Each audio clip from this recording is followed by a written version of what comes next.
Living. It is really great to see everybody here today. And before we get started, I'd like to just say we have a few reminders. Take a few minutes to put everything away, turn off your cell phones, you know the drill. And I'm thinking, I didn't turn off mine, so I'll get back and turn it off when I get over there. And if you're if you're joining us on Facebook or YouTube, you can click on the icon for closed captioning, and that will help you, or if you are having any trouble hearing the service. And now it is my pleasure to present Lydia Clark for our opening song. Good morning, Rio Grande CSL. I'm thrilled to be here. You know this song.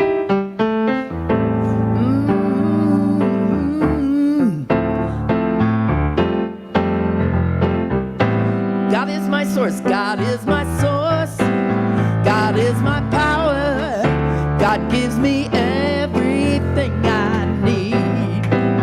So I give thanks for all my blessings, God gives me everything I need.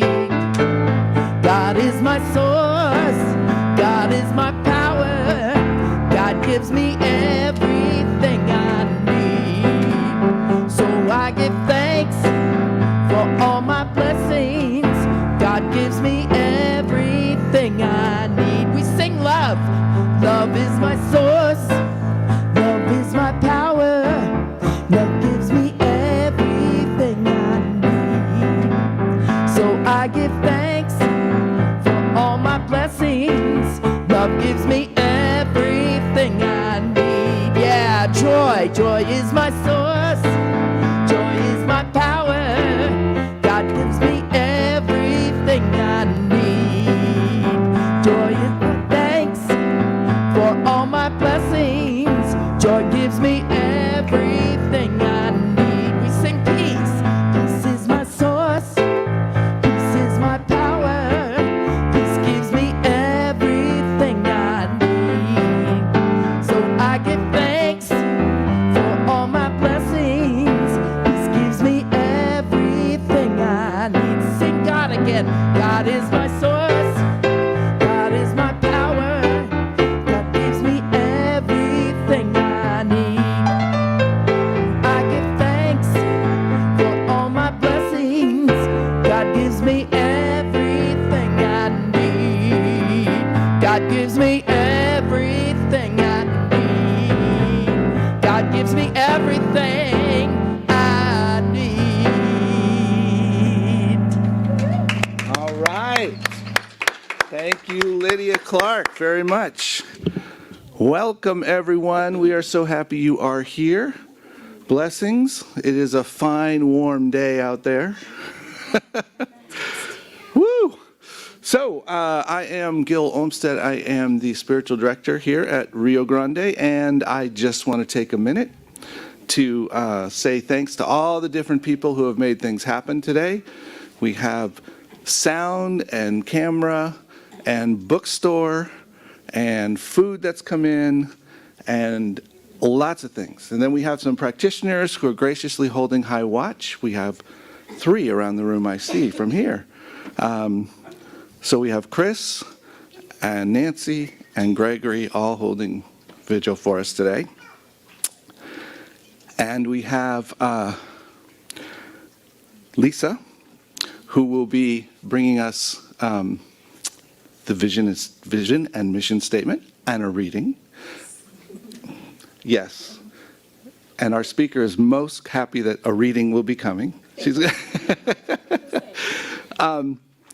and we have Talia, who is our prayer person. And she's going to have to untangle herself and come on up here and lead us in prayer. Right now.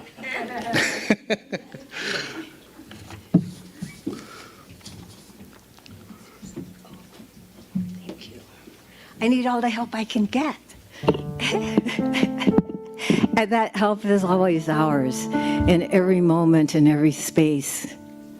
God doesn't live in a place. God lives within us. And therefore, God is in all that is, in all spaces, in all existence, matter and non-matter.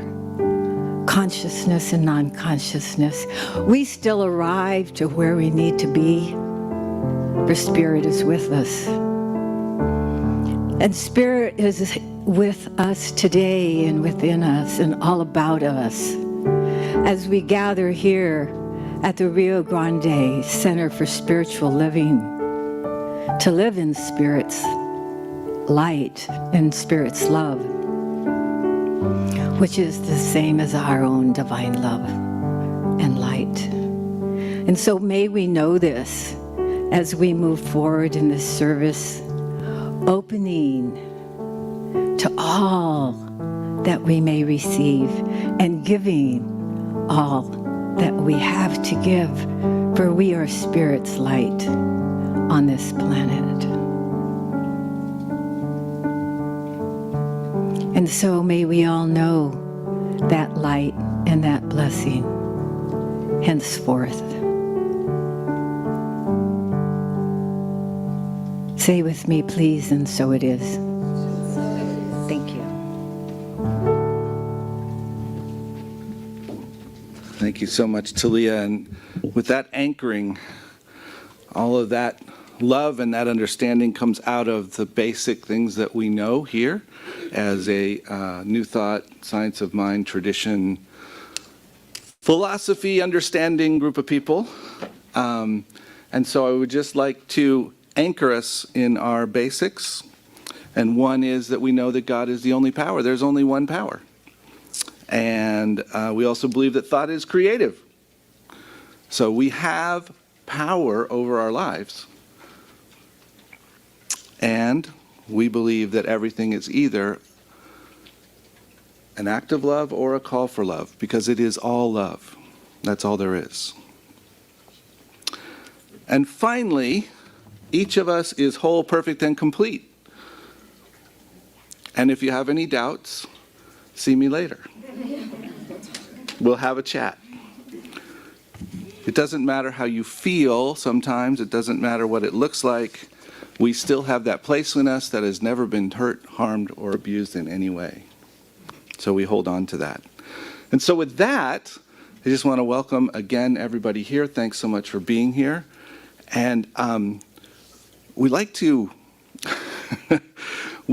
to bless everyone in the service. And so I know we have some people that haven't been with us for a while, and we have people that may be new. I don't see any new faces today, particularly maybe one or two. Anybody new with us today? Okay. So we are just grateful. So what we're going to do is we're going to bless one another, but I want to do it a little differently today, okay? I want you to find someone you can look at. Someone you can look at. And I want you to look at them, and I want you to say with me our blessing. I see you. I know who you really are. You are a divine, unique emanation of Spirit. And I love you. And I appreciate you. And I thank God for you. Welcome. Welcome, welcome. Where'd you go? Lisa? Come on up.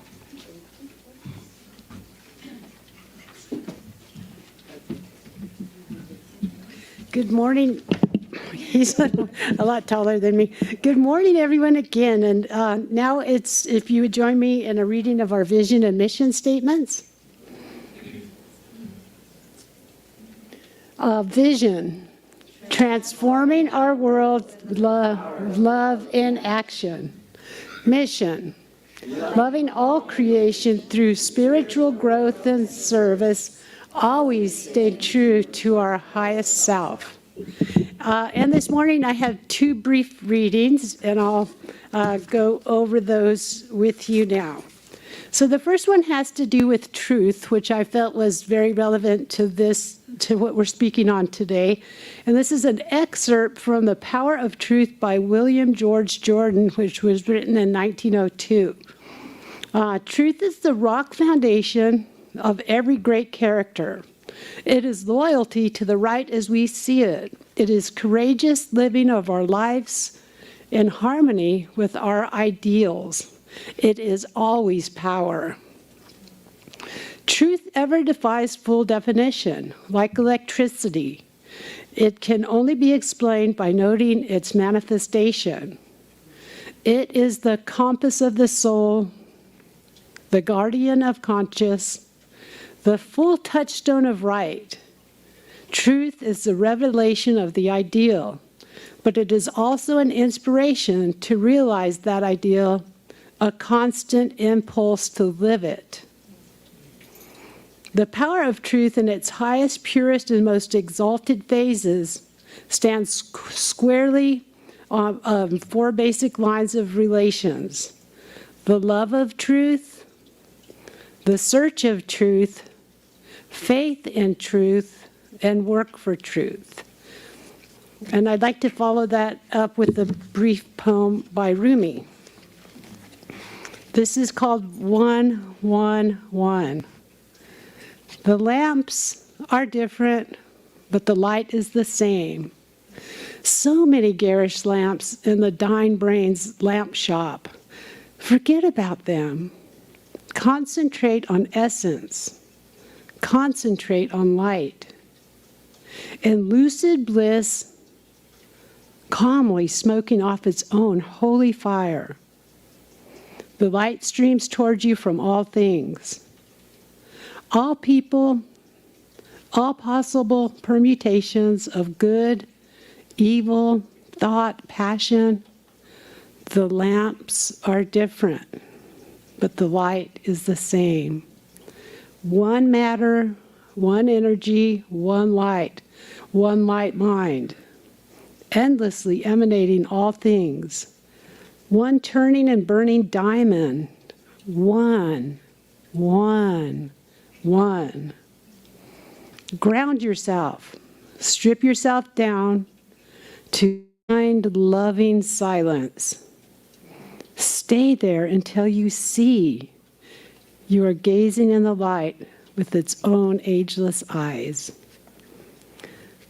Thank you, and now it's time for some special music.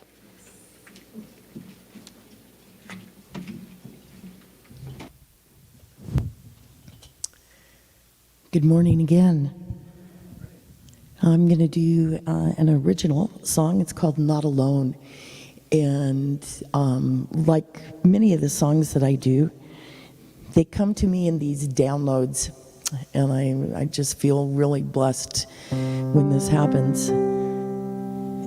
This song was written a number of years ago. Oddly enough, in 2012, that seems like a lifetime ago. But the message was really clear.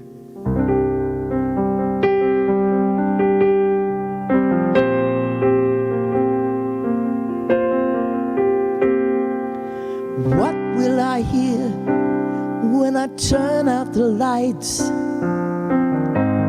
All alone in the dark.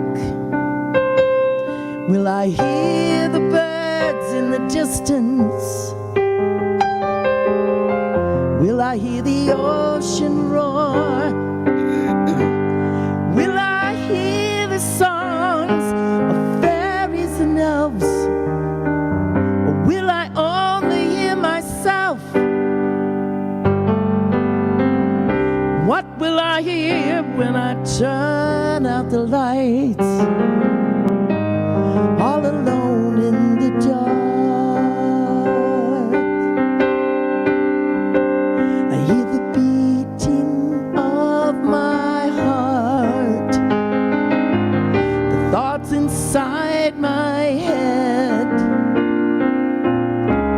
the passion that I've longed for, lying in my bed.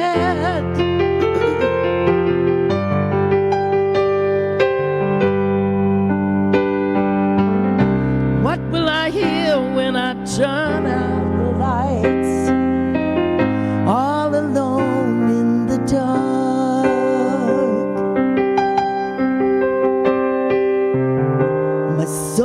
calls to me, asking me to see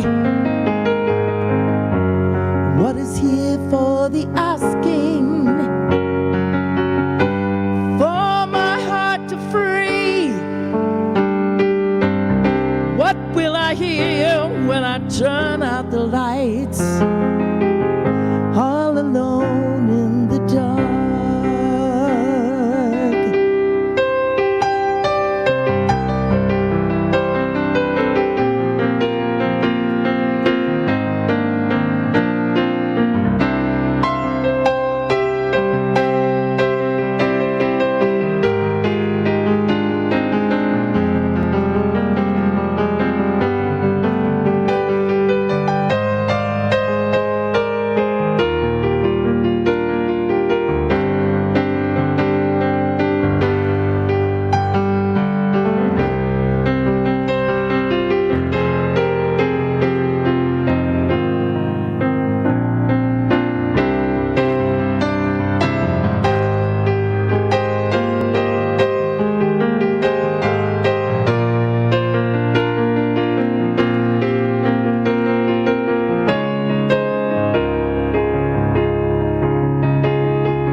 My soul calls to me,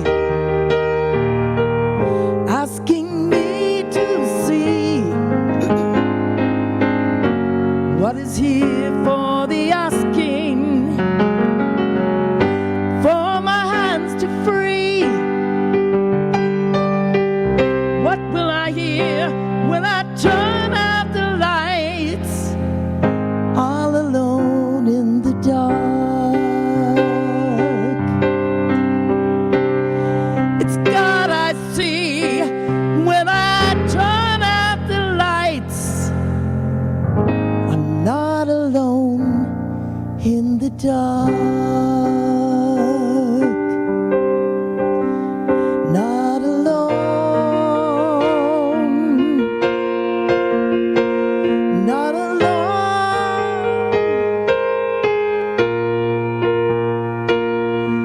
With God.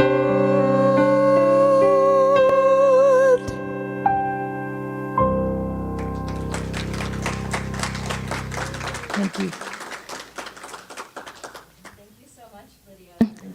That was absolutely amazing, Lydia. Loved it. Not only that it's an original song that you're sharing your talents and gifts with us, but your presence is really powerful. Thank you. All right. Well, good morning, Rio Grande. Good morning. Oh, we're going to have to wake up a little more than that. Good morning, Rio Grande. Good morning. I'm back from 2 weeks in Europe and, energized. So we're going to have a good time today. The topic for this month is really, I can see Nandy in the kitchen waving. Oh my gosh, through the glass. Love it. Okay, sorry, I got distracted by her radiant beauty. All right, the topic for this month is really unusual. In previous months, the CSL topics were like emotions, vulnerability, self-care, just really concrete, tangible, got it. And of course, each one had its own depth and quality, and wow, did I need to work on those things. It was beautiful. But this one is a really curious phrase, and I don't know if you saw the cover of Science of Mind magazine. I looked at the cover and I was like, what? What does that mean? It was really weird. It said, speaking truth to circumstances. And the English teacher me was like, well, that's not the phrase. What is that about? And so let's unpack this a little bit. What's the original phrase? It's speaking truth to power.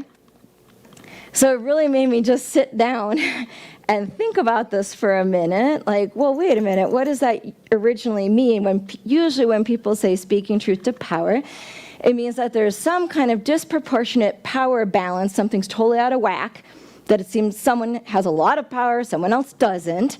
And whoever has that power is doing very naughty things. It's not just, it's not right. There's bad stuff going down. And the person who isn't in power has the truth. And just like David and Goliath, I'm going to hurl my truth at you. And somehow that is magically going to recalibrate the power or make justice happen or do the awesome things.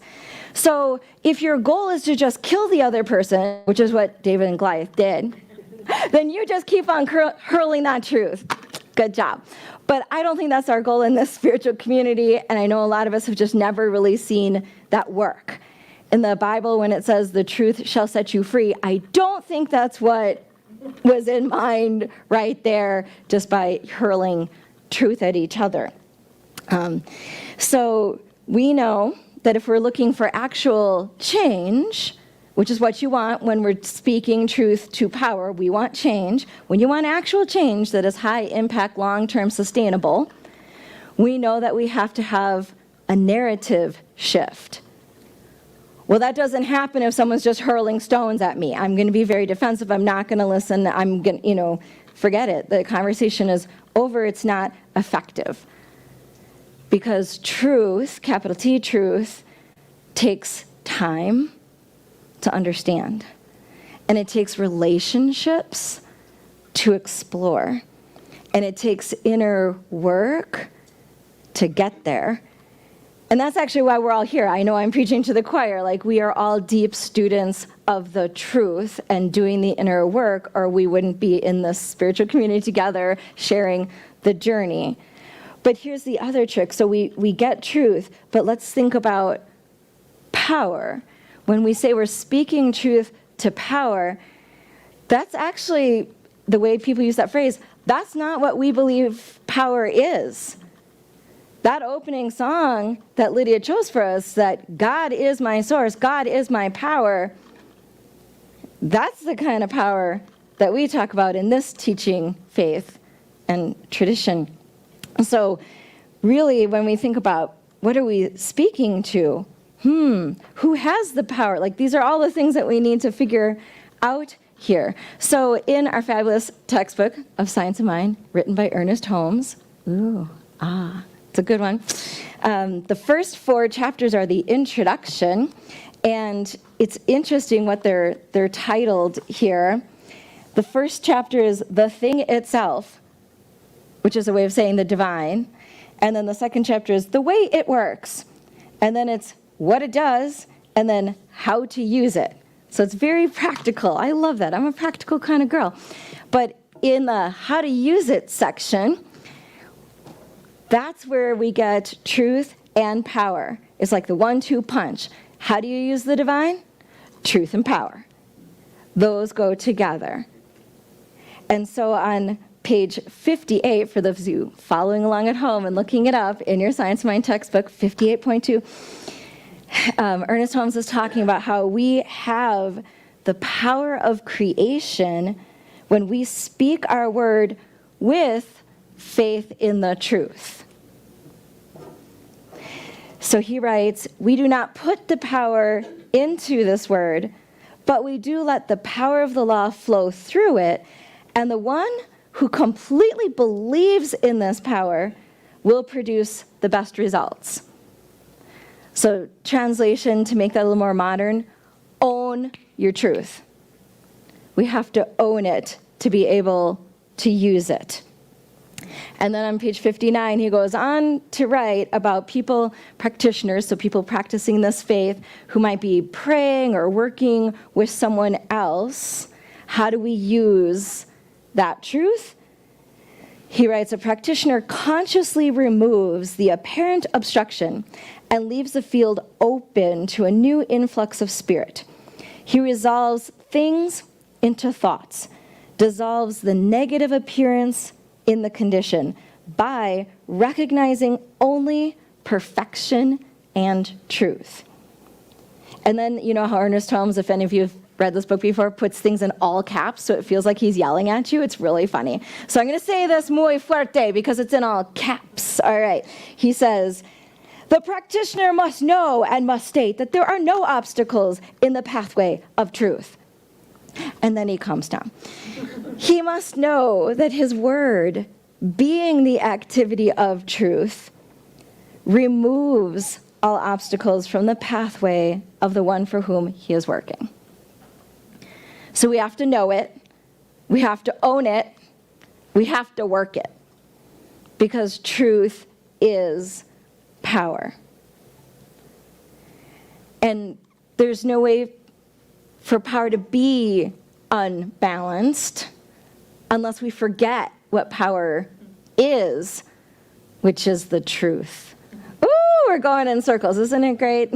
They prove each other, driving all the mathematicians nuts. All right.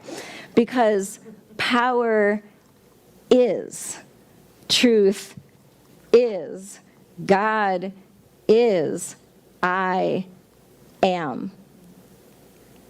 That's the equation. It's what Lisa read to us earlier from Rumi. 1, 1, 1, 1. Connecting all the dots. So really, when we're speaking truth to power, which I'll put in air quotes now, we're actually trying to reconfigure the story we're telling about the circumstances. And that's why it says on the cover of our awesome magazine, the theme of the month, speaking truth to circumstances. Anytime we feel like I'm speaking truth to power, whoa, flag on the play, whoa, reframe. You're actually not speaking truth to power because power doesn't need the truth to be spoken to it. I'm loving this already. Okay, we're good. We're having fun. So power already gets it. Truth already gets it. If I feel like I'm speaking truth to power, it's because I'm trying to reconfigure the story I'm telling about the circumstances. And that especially happens when we erroneously feel, and I have my master's degree in this, when we erroneously feel that someone or something else has power over you. I've got freaking flyer miles in that arena of absolutely giving my power away. Not only as, a woman, a teacher, every aspect of my life, I was trained to do that. And now that I'm in, the second mountain of my life and in this beautiful spiritual community, and I'm growing into all different, positions that have power with them, as the society would say power, then I'm like, oh, here, you should have some, and you should have some, and maybe it has to go through this. Wow. No. So recalibrating. Anytime I'm giving my power away, flag on the play, back it up. It's not what we believe here, and it doesn't accomplish what we want. It's not effective giving our power away. So an interesting little story that gets told in spiritual arenas, maybe you've heard it, is of the two monks that are traveling back to their monastery, and there's this raging river that they have to somehow get across, and then there's also a damsel in distress who needs to get across, and of course she's looking at them like, hey guys, could you help me get across this river? And the monks are looking at each other because they have made a vow to have no contact with women whatsoever. So, a little bit of fretting happening there, but, the older monk says, meh, hop on, and lifts the lady, and all three of them cross the river and drops the lady off at the other side of the river, and the lady is, thank you, and she goes off, and the younger monk is losing his mind. He can't believe that this older monk just broke his vows, and he, all the stories in the head, like, going crazy, like smoke's coming out of his ears, but he doesn't want to say anything, because, that's how we're trained, stuffing it in.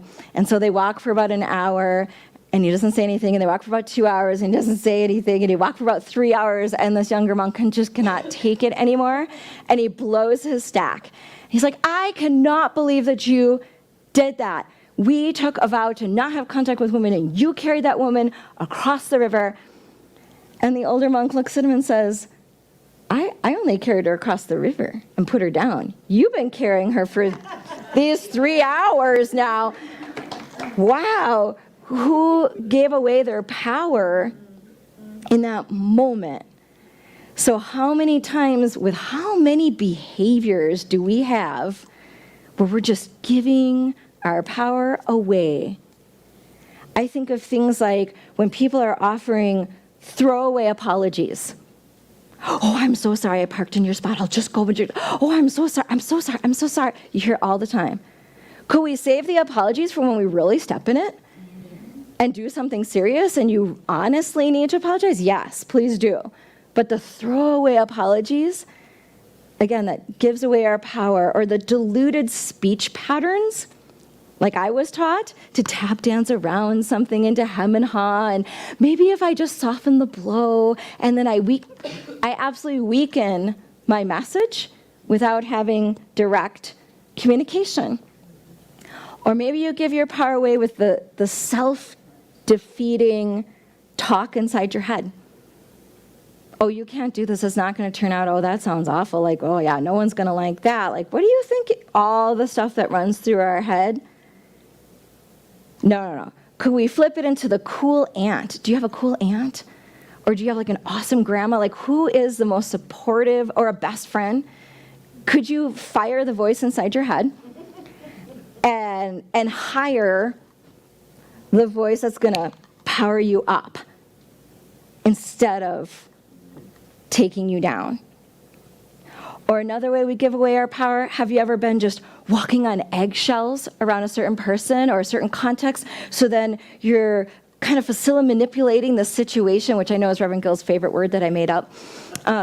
But you're like tap dancing around, and if I say this thing and that person does this thing, and you're game playing and doing the cat and mouse thing, whoa, that takes a ton of power away. It's just an entirely different posture. It doesn't work. And a really big one, and this goes back to our monk story, is taking things personally. And being that victim and being embroiled in the drama and the details and telling the story over and over and over. Like when I wake up at 4 a.m. and I'm writing that text message in my head 5 times over. And then when I actually get up, I'm like, wow, that's a bad idea. Don't do it. Don't take the bait car. So every once in a while, by the grace of God, I succeed in not saying some of the things that are going through my head. But when we're story looping, or like, I'm going to tell every single person who crosses my path the injustice that happened to me because this thing. And boy, have I been doing that these last 6 months. Woo! Oh, yeah. This thing went down at work, and it's so wrong, and I this, and that person that. Wow. Giving away my power. Absolutely. As opposed to, how does real power show up? What is real power? What does it look like? So another monk story, because, they're so fun. This is one that Ram Dass likes to tell, that there's a monastery, and there's this great army that's sweeping through the land, and the monastery gets word like, wow, you better vacate, they're coming, it's time to get out. So all the monks are packing up, and they're ready to just hit the road, but one monk is just sitting on his mat, and of course the junior monks are like, oh my gosh, we have to go, they're coming, we have to go, you can't just sit there and do nothing. He's like, I'm fine, I'm on my mat. And then little by little, all the monks are leaving, and we're like, fine, buddy, we gotta go. Good luck. So all the monks leave, and the monk is on his mat.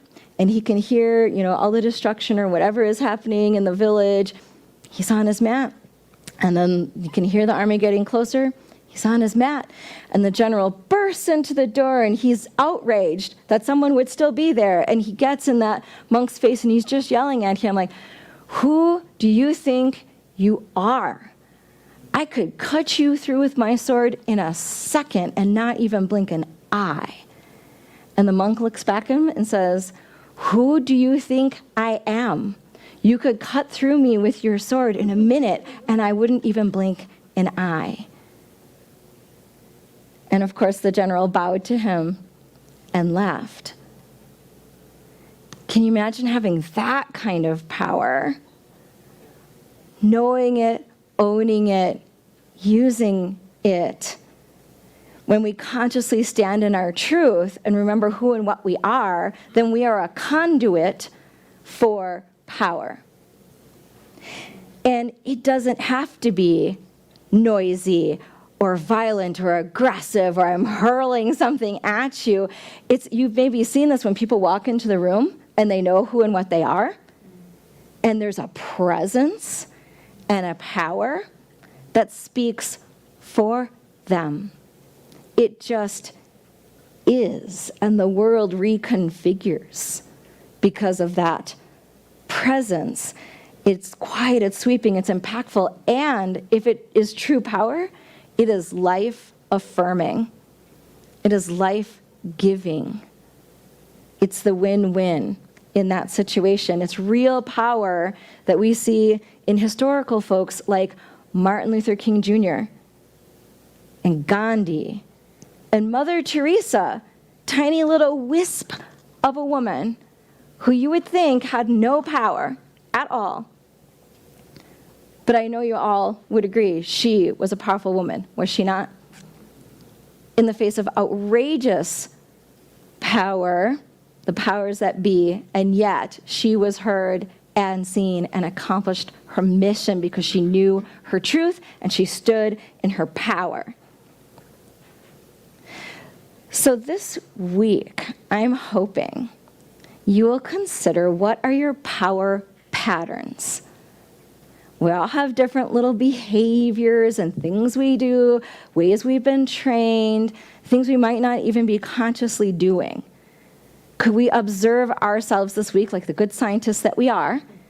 And this is the focus for the whole month, so we've got plenty of time to be in the sandbox. All right, could we observe ourselves and really try to answer, when do you tend to give your power away? And with whom? Is there a particular person? Is there a particular context when you give your power away? And what behaviors do you do? Like, what's your chosen way of doing that? What are your power patterns when you give your power away? Another thing you could explore this week, what saps your power? Is it a certain, are you watching a ton of TV? Are you storytelling and getting into the drama? Are you getting sucked into your phone? Maybe not exercising, not eating healthy food. Like, what things for you tend to make you run down? Because it's really easy to not stand in my truth and in my power if I'm not making healthy choices. If I'm run down, it's the first thing to go. And another thing to explore that'd be really interesting is to consider, when do you know and feel your power? Do you have a certain arena in your life where, like, yeah, when I walk in there, I own it, I know it, I got it? Great. Can you transfer that to other places where you may not have that same sense? So a silly story about that, when Bo was little, they did Aikido, which is a kind of martial arts.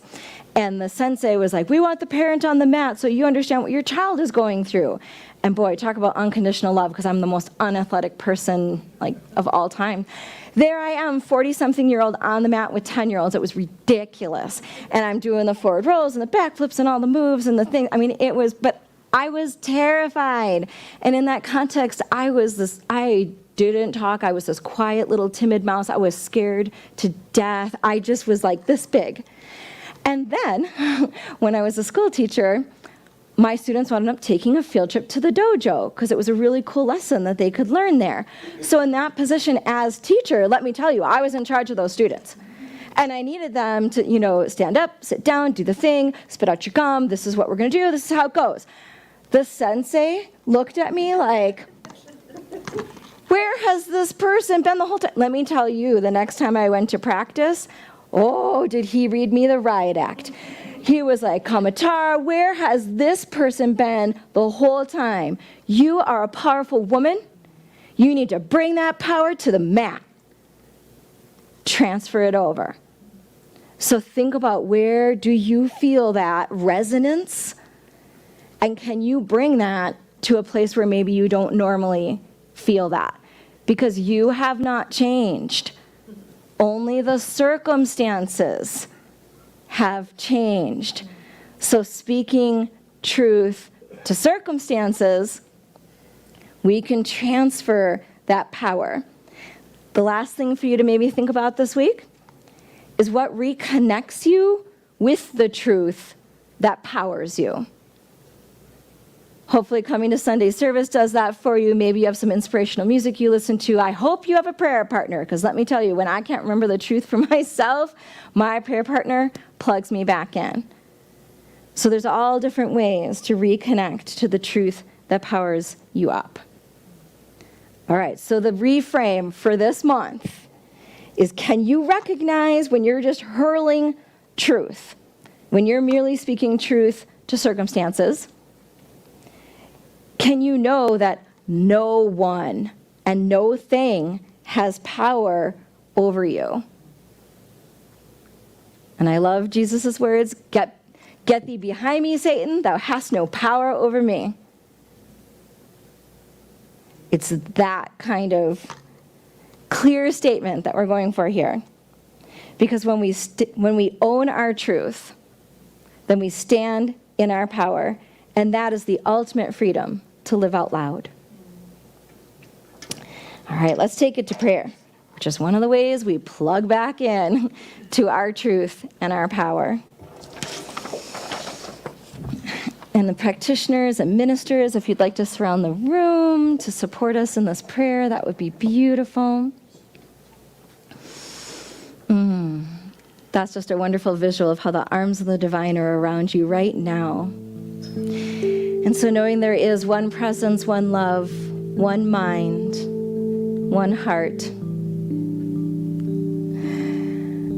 I know that this loving presence is the all that is. There is nothing else going on but this sacred expression of the divine.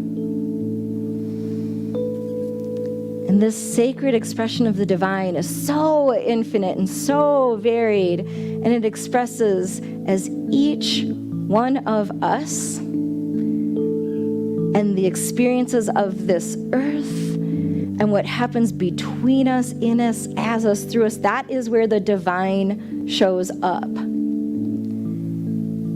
And so I know each one of us is aligned with the divine that is the presence and power within.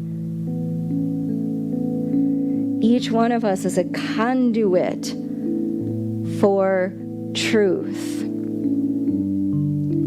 When I remember who and what I am, I stand in my truth. I am powered up, and my life falls powerfully into place beyond anything I could have engineered, beyond any kind of game playing or nonsense I could have contrived. So I realign in this moment right now. I align with the divine that is the presence and power within. And anything that is not in alignment with truth has no power over me. There are no circumstances that have power over me. I have the power to choose how I respond, how I perceive, what I do, what I say, how I experience my life. That is the truth of my power in this existence.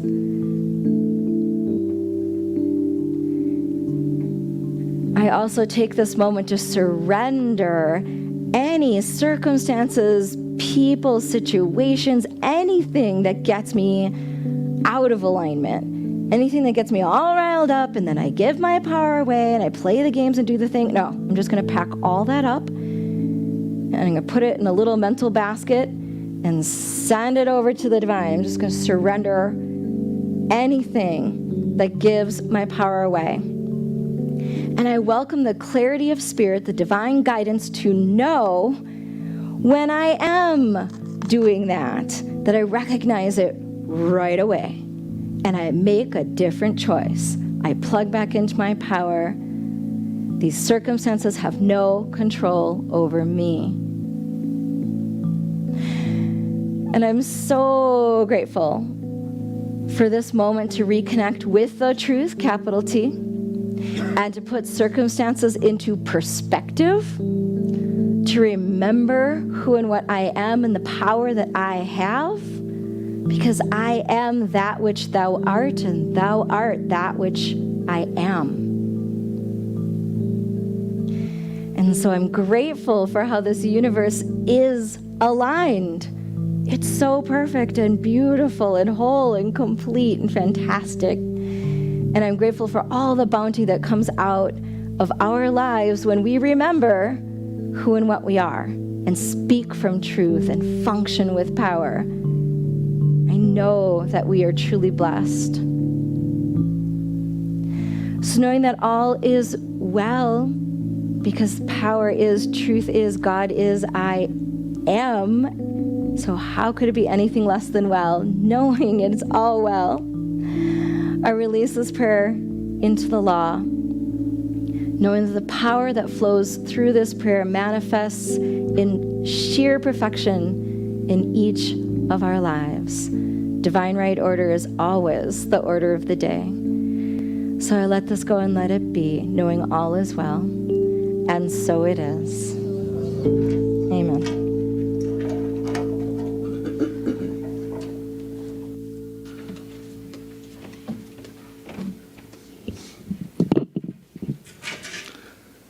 So thank you, Reverend Kamatara, for that inspiring talk today.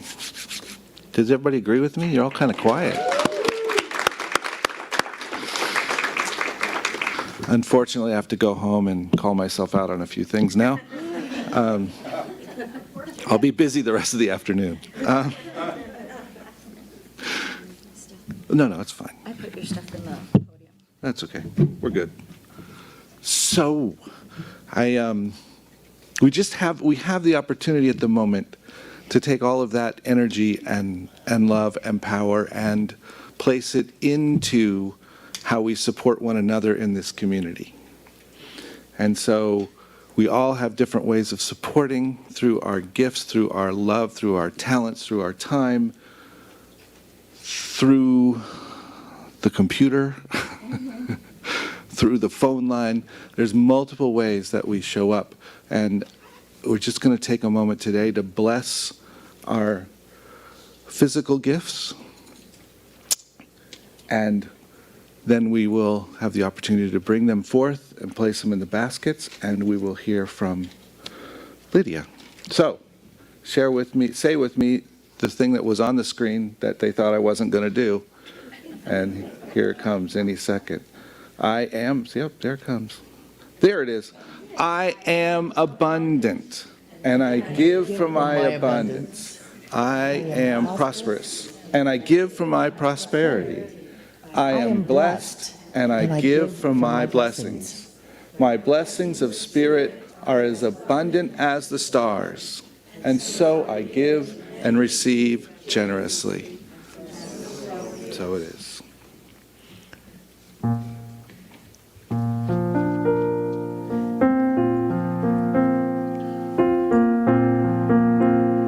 So this song that I'm going to do is called Awakened, and I think the words are going to come up here. I'd like for you to sing with me. The words are easy. In love I receive, in love I give, in love I am awakened to my highest self. I am awakened to the one. In love I receive, in love I give, in love I am awakened to my highest self. I am awakened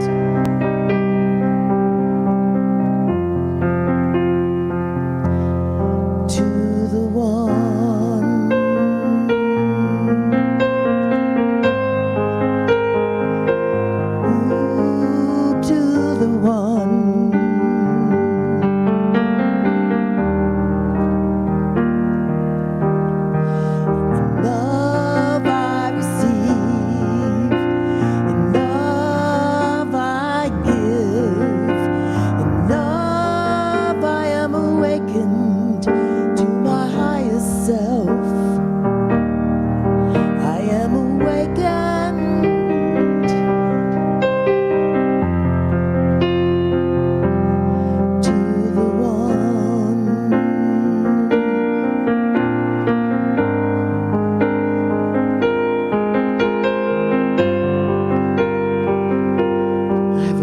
message for you. As the sun peeks through and around the clouds, the morning greets the new day, shining, inviting, warming, one which holds all possibility. This first light of day pours into me and into you, renews and refreshes. I am a vessel carrying messages of compassion and love, which burst forth in joy.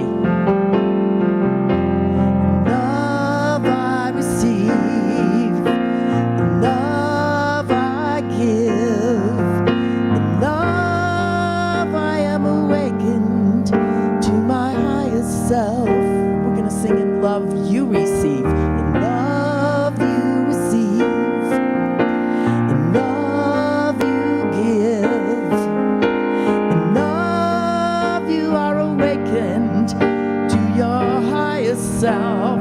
We sing it.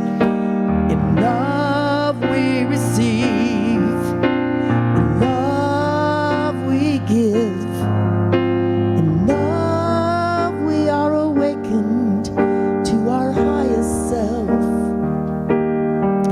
We are awakened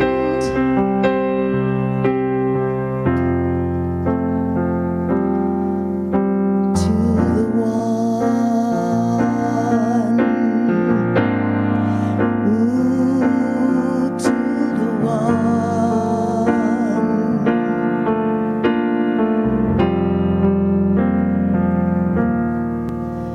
To the one.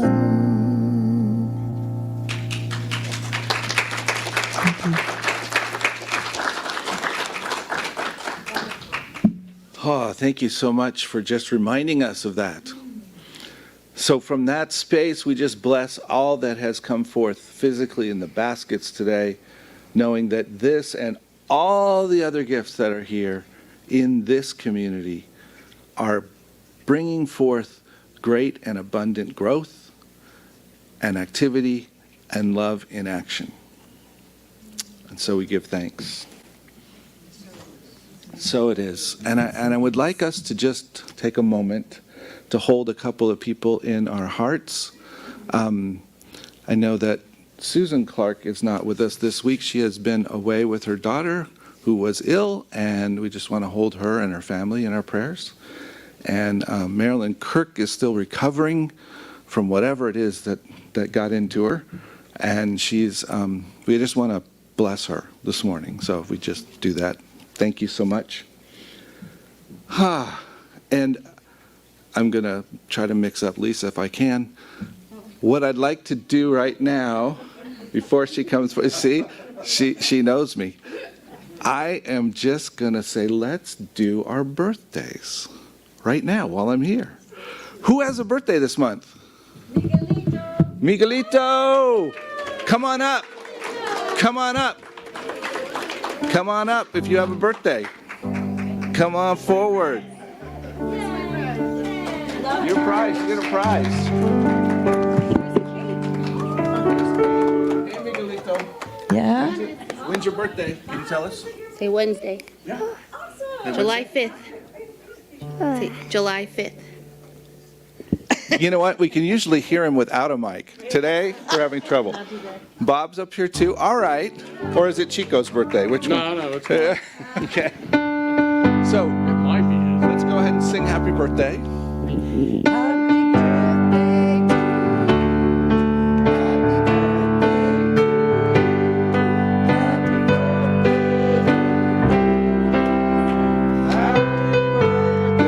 to All right. So I'm going to give them an opportunity to just say a word that they are claiming for this year as they move into this wonderful next year of expression. Peace and love. Peace and love. Connection. Miguelito? All right. silence. Potty training. All right. Happy birthday, everybody. Thank you. And we have several others. I know we have someone on vigil over here who has a birthday this month. That would be Gregory. So we all wish him a happy birthday. Carmela had a whole list of folks that, but it's Marilyn Kirk this month as well, and she's not here. Okay. Actually, today is my daughter's birthday. She's way older than she should be. So, all right. So thank you so much. I think that worked very well. Well, hello again. And one of the things I'd like to remind everyone of is that we do have many prayer treatments available in what we're calling the prayer garden over here. These are really powerful treatments done by the practitioners and are designed to help you through, shift through whatever you might be having trouble with right here and right now. And they're quick but very effective treatments. And I would say that we love to do these treatments. So it seems like every time somebody comes to me for a prayer treatment, they come to me with the issue that I need prayer for. And so it just works out really great. And also you can do a prayer treatment online. There's ways to do that. And at the back of the sanctuary and behind the chairs, you can also write out a prayer treatment. And with that, I would say, thank you. I think I'm done. Oh, and just Brian Kurtz with the announcements. Come on up, Brian.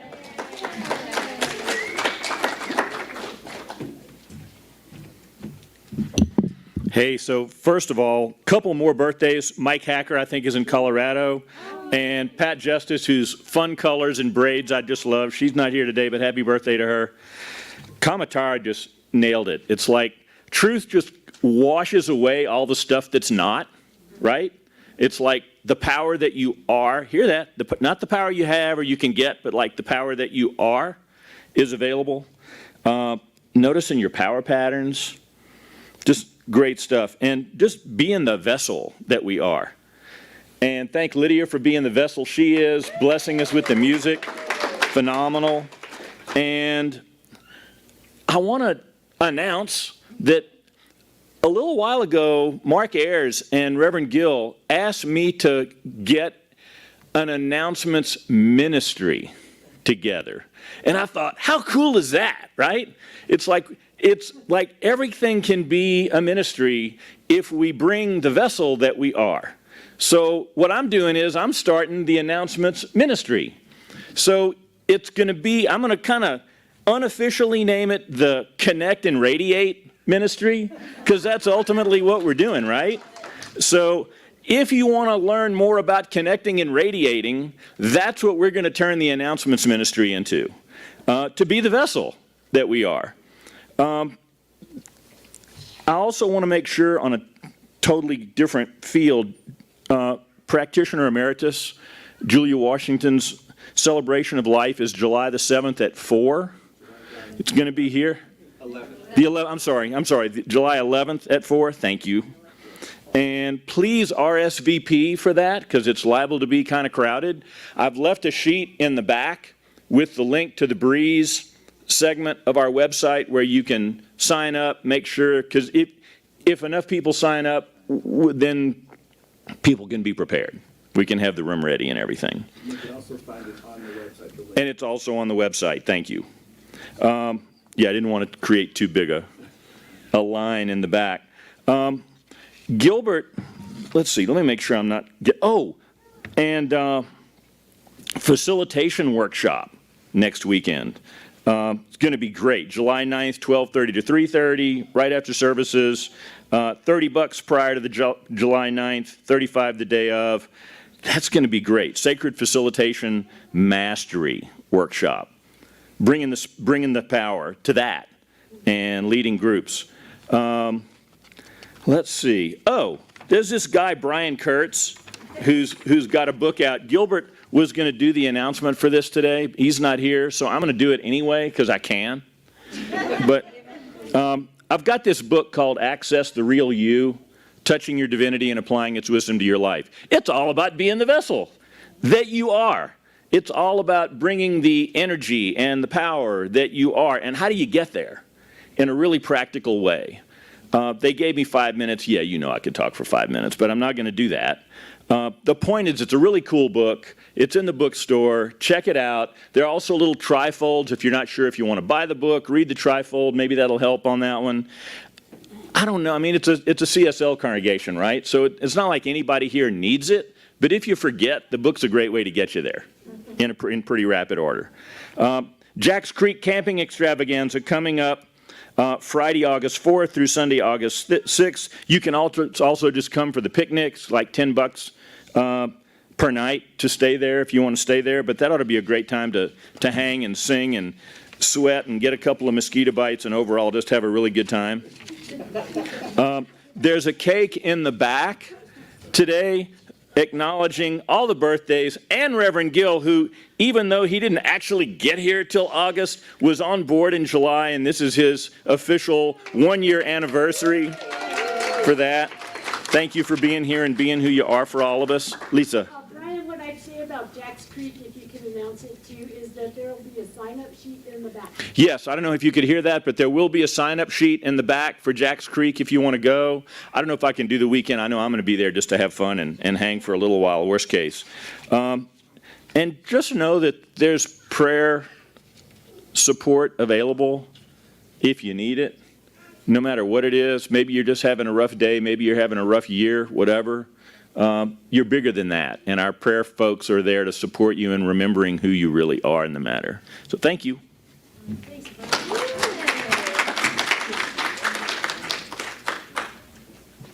As Talia's coming forward to pray, I just want to note that that workshop you mentioned next week is going to be presented by Reverend Abigail from Washington, and also that she will be speaking next Sunday. So we have not only from our great talent pool here, we are reaching out and pulling in some more talent. So thank you. So talent is what we're all about, right? We are endowed, born with this talent within us. Call it a vessel. We are that which is created so that we can express our talents and so that we can express the love that we are, that we have been born as, in order to give and to increase and to make more manifest. So we can create a loving world. In that love, we are in our power. There is nothing more powerful than love. Love is truth, is oneness, is the divineness, which is what you are. We all are, each of us, with our own unique gifts. So in this moment, I choose to extend blessings to each and everyone here, everyone listening, and everyone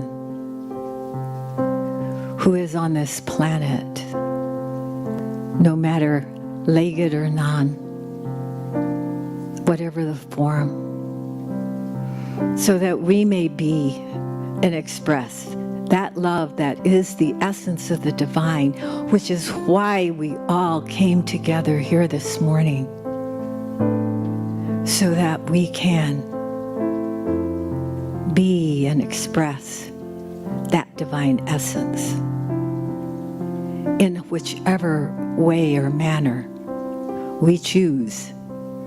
For we do choose. That is our power. And so I leave you with blessings and choices of love and great manifestation. And the knowingness of your own self as power of the divine. So blessed are we. Please say with me, and so it is. Let's sing together the peace song.